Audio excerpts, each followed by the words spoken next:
आज से ठीक 3 दिन पहले कुछ ऐसा हुआ जिसने पाकिस्तान की नींद उड़ा कर रख दी है, अमेरिका को गुस्सा दिला दिया है और दुनिया का नक्शा बदल कर रख दिया है। इंडिया और यूरोप ने आपस में 27 ट्रिलियन डॉलर्स की डील साइन कर ली है, यानी 2 अरब लोगों की मार्केट सिर्फ एक सिग्नेचर के अंदर।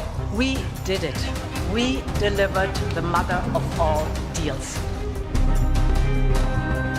India-EU free trade agreement, which was 18 years in the making, has been finalized.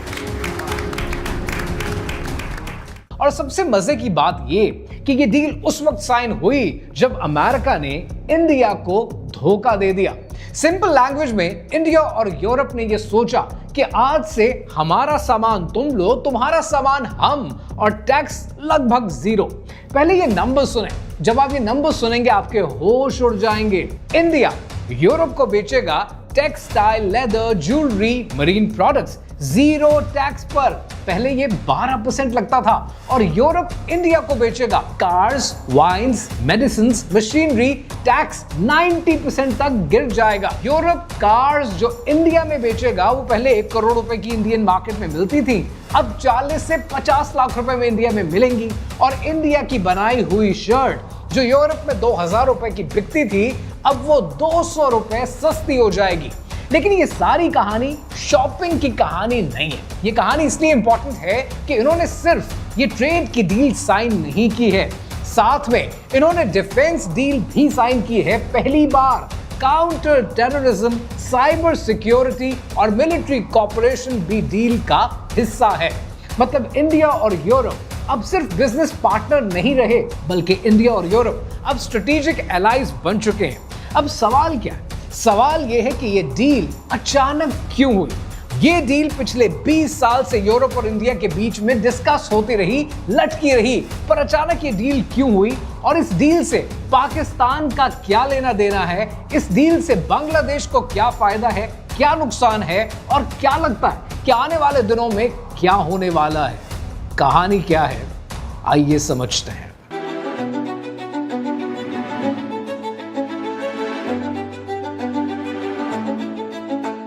कहानी शुरू होती है फरवरी 2025 में। Indian prime minister Narendra Modi Washington जाते हैं और वॉशिंगटन में ट्रंप के साथ हाथ मिलाते हैं। दोनों ने कहा कि हम दोस्त हैं, ट्रेड बढ़ाना चाहते हैं और अपनी ट्रेड को $500 बिलियन पर लेकर जाएंगे।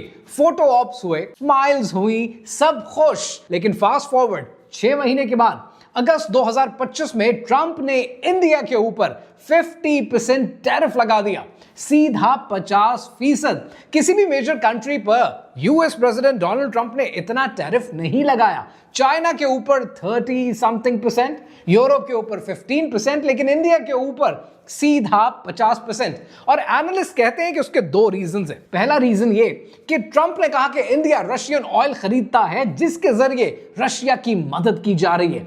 दूसरा रीजन ये, जो कि आप सबको याद है, कि मई 2025 में इंडिया पाकिस्तान वॉर हुई, पहलगाम इंसिडेंट हुआ और ट्रंप ने तब ये कहा कि मैं बीच में आता हूं, पीस करवाता हूं। लेकिन इंडिया ने कहा, according to the analyst, India ने कहा कि रहने दे, हमें जरूरत नहीं है। और एनालिस्ट कहते हैं कि ट्रंप की ईगो हर्ट हो गई, दिल दुखा है लेकिन टूटा तो नहीं है। लिहाजा ट्रंप ने क्या किया? ट्रंप ने डबल द टैरिफ की पॉलिसी अपनाई और इंडिया पर टैरिफ लगा दिया। अब जरा आप सोचें कि इंडिया एक तरफ ये सोचता है कि हम अमेरिका के दोस्त हैं, चाइना के अगेंस्ट उसके पार्टनर हैं और वो मुश्किल वक्त में हमारी मदद करेगा।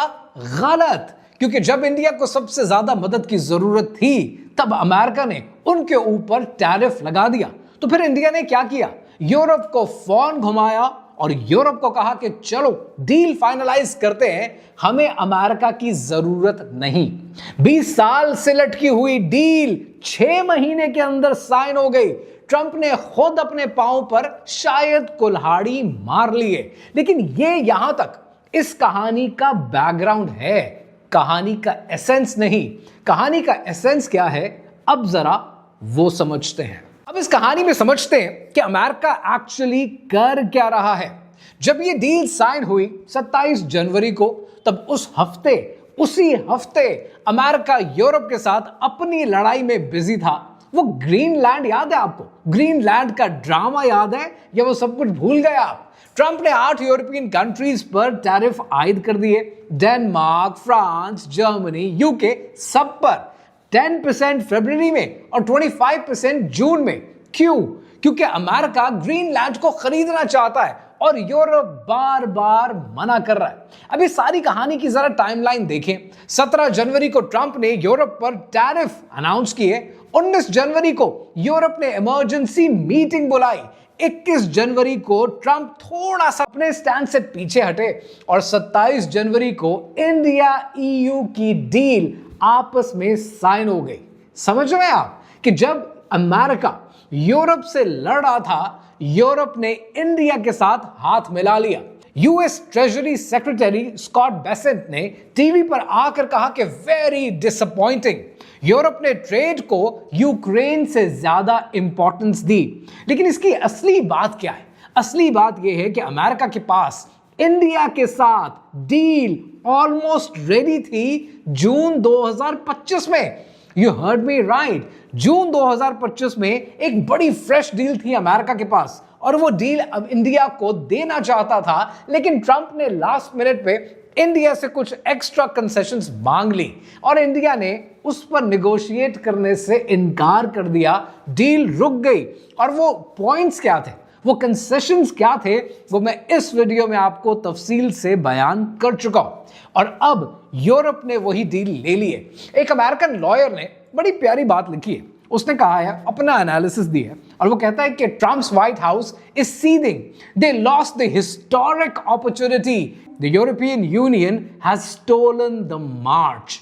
अमेरिका सोचता रहा कि टैरिफ से सब लाइन में लग जाएंगे, सब उसकी बात मानने के लिए तैयार हो जाएंगे, लेकिन रियलिटी में सब मिलकर अमेरिका को बाईपास कर रहे हैं। अब इस सारी कहानी में एक मुल्क है जिसको शदीद नुकसान है इस डील से, और वो मुल्क, वो प्यारा मुल्क, हमारा मुल्क पाकिस्तान है। First of all let's call a spade. ये डील पाकिस्तान के लिए मुश्किल नहीं है, ये डील पाकिस्तान के लिए इंतहाई मुश्किल है। और पहले उस प्रॉब्लम को समझते हैं। पाकिस्तान की इकोनॉमी का 60% एक्सपोर्ट टेक्सटाइल से आता है। शर्ट्स, टॉवल्स, बेडशीट्स, जीन्स, और इन सब का सबसे बड़ा कस्टमर पता है कौन है? इन सब का सबसे बड़ा कस्टमर है यूरोप। अब तक पाकिस्तान को यूरोप में एक फायदा था और वो फायदा ये था कि पाकिस्तान के पास GSP+ स्कीम का स्टेटस मौजूद था। इसका मतलब ये है कि पाकिस्तान का सामान यूरोप में 0 टैक्स पर जाता था और इंडिया का सामान 12% टैक्स पे जाता था।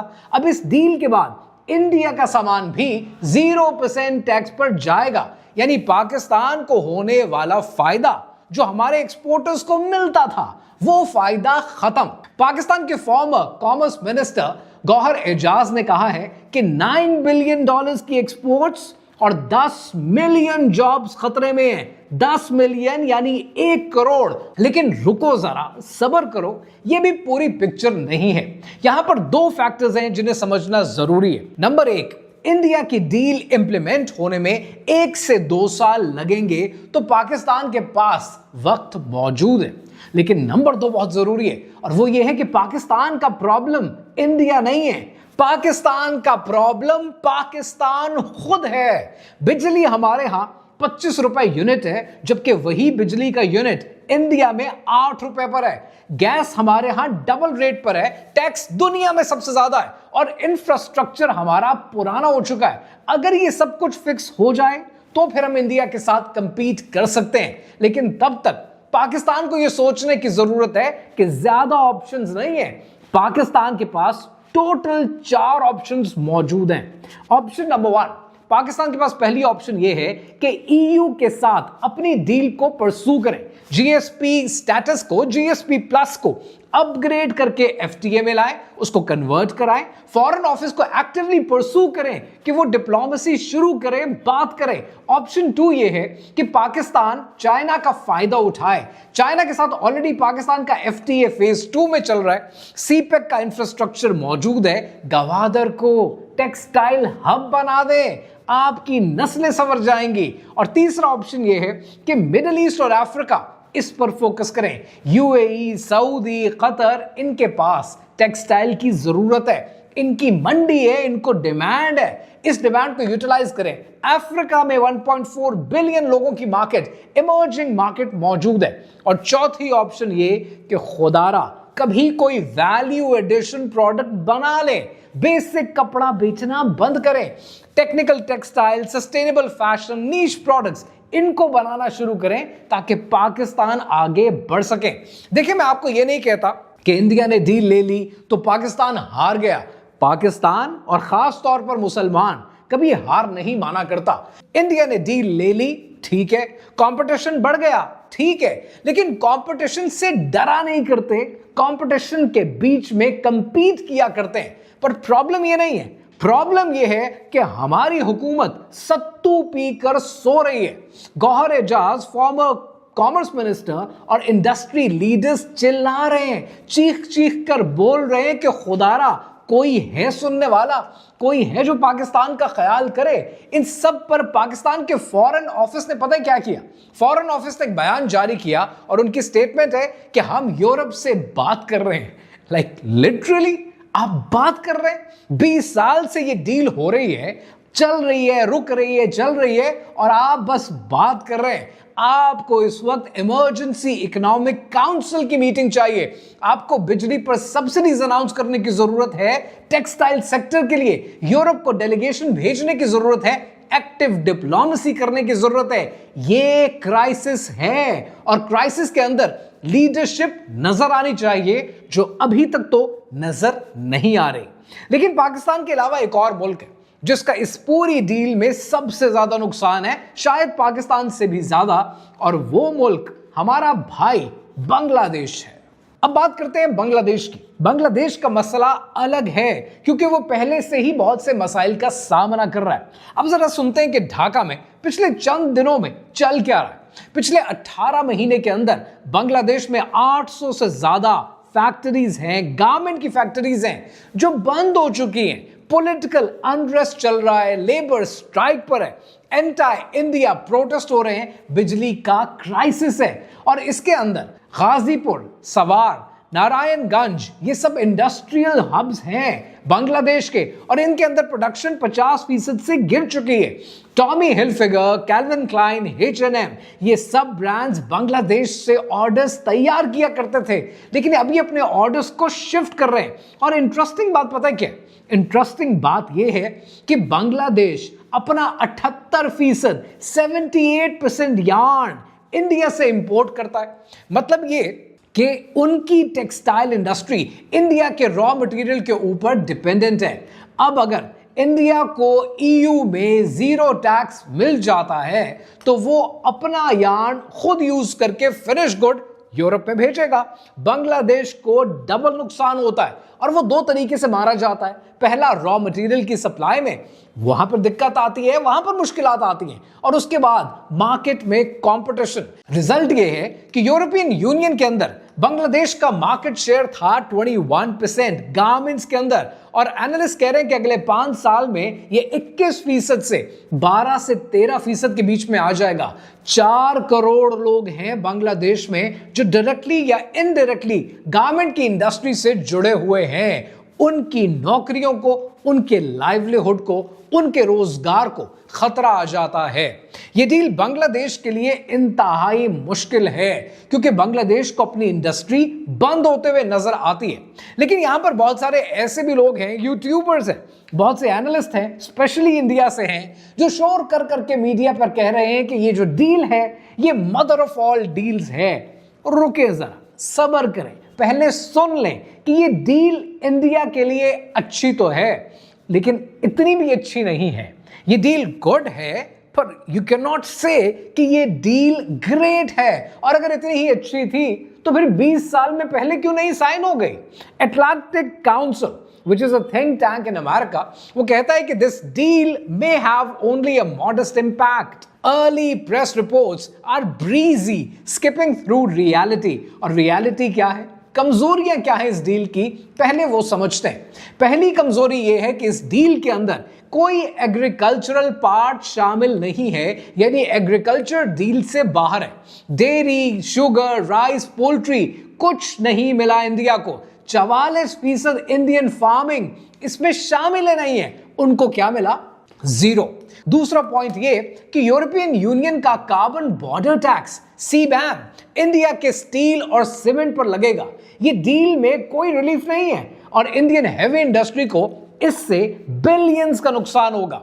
और तीसरा पॉइंट जो समझने वाला है वो ये कि intellectual property rights European union ने स्ट्रिक्ट IPR डिमांड किए हैं, यानी इंडिया को वो IPR, वो स्ट्रिक्ट इंटेलेक्चुअल प्रॉपर्टी राइट्स को एडहेयर करना पड़ेगा। इंडिया की जेनेरिक मेडिसिन की इंडस्ट्री है जो पूरी दुनिया को दवाइयां देती है, अब वो इंडस्ट्री खतरे में पड़ेगी। और चौथा पॉइंट ये कि डील अभी साइन हुई है, इंप्लीमेंट नहीं हुई, पार्लियामेंट्री अप्रूवल चाहिए दोनों तरफ से। 2027 तक शायद ये लागू हो जाए। और जो पांचवा पॉइंट आपके लिए समझना जरूरी है, थोड़ा टेक्निकल है, वो ये कि यूरोपियन यूनियन ने पहले इंडिया से GSP का स्टेटस वापस ले लिया और जनवरी 2026 में ये डील साइन कर ली। मतलब पहले प्रीफरेंस खत्म की और उसके बाद डील कर ली। अब अगर इस टाइम पीरियड में 2 साल लग जाते हैं इसको इंप्लीमेंट होते हुए, तो ये 2 साल का पीरियड पाकिस्तान को मिल जाता है। ये ग्रेस पीरियड है कि जिसमें आप चाहें तो आप क्या कुछ नहीं कर सकते। So cut the whole story short, मतलब ये है कि ये डील इंडिया के लिए गुड है, पर ये इंडिया के लिए ग्रेट नहीं है। मीडिया में धूम कुछ ज्यादा ही मच चुका है। लेकिन एक बात तो है कि यूरोपियन यूनियन और इंडिया की डील आपको कुछ बताती है और वो आपको बताती है एक पैटर्न। अब इस पैटर्न को समझने की जरूरत है। पिछले 6 महीने में देखें कि एग्जैक्टली हो क्या रहा है। इंडिया ने यूके के साथ डील साइन कर ली, फिर इंडिया ने ओमान के साथ डील साइन कर ली, फिर इंडिया ने न्यूजीलैंड के साथ डील साइन कर ली, और फिर इंडिया ने स्विट्जरलैंड और नॉर्वे के साथ डील साइन कर ली, और उसके बाद इंडिया ने यूरोपियन यूनियन के साथ भी डील साइन कर ली।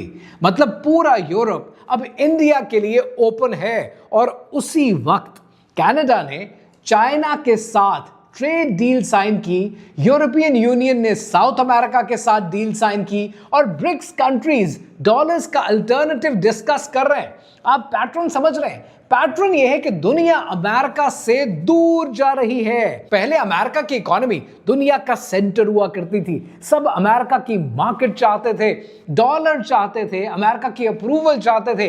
अब सारे कंट्रीज मिलकर अमेरिका को ये कह रहे हैं कि thanks but we have other options available. Trump ने सोचा कि टैरिफ के नाम पर सबको लाइन में लगा दिया जाएगा, पर हकीकत यह है कि सब मिलकर अलग सिस्टम बना रहे हैं। 27 जनवरी 2026 को हिस्ट्री बनी। 27 ट्रिलियन डॉलर्स की मार्केट ओपन हुई, 2 अरब लोगों के लिए एक डील साइन हो गई। इंडिया ने दिखा दिया कि जब अमेरिका ने धोखा दिया तो उन्होंने एक नई ऑप्शन को एक्सप्लोर करना शुरू किया, लेकिन इसके ऊपर अभी अमेरिका का रिटेलिएशन आना है। यूरोप ने दिखाया कि जब अमेरिका अनरिलायबल पार्टनर बनेगा तो हम नए सिस्टम्स को, नए निजाम को बनाने की और ढूंढने की कोशिश करेंगे।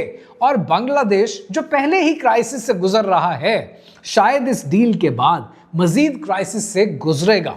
और अमेरिका, जिसको एनालिस्ट कहते हैं कि ये सीदिंग है, अमेरिका टैरिफ लगा रहा है लेकिन दुनिया सुनने का नाम ही नहीं ले रही है। और रही बात पाकिस्तान की, तो पाकिस्तान के पास अभी भी वक्त है, रिसोर्सेज हैं, वर्कर्स हैं, लोकेशन है। जो नहीं है वो अर्जेंसी है। जब तक हमारी लीडरशिप जागती नहीं है, पाकिस्तान की इंडस्ट्री मरती रहेगी और लोग बेरोजगार होते रहेंगे। दुनिया बदल रही है, इंडिया बदल रहा है, यूरोप बदल रहा है, अमेरिका का रोल बदल रहा है। सवाल यह है कि पाकिस्तान कब बदलेगा?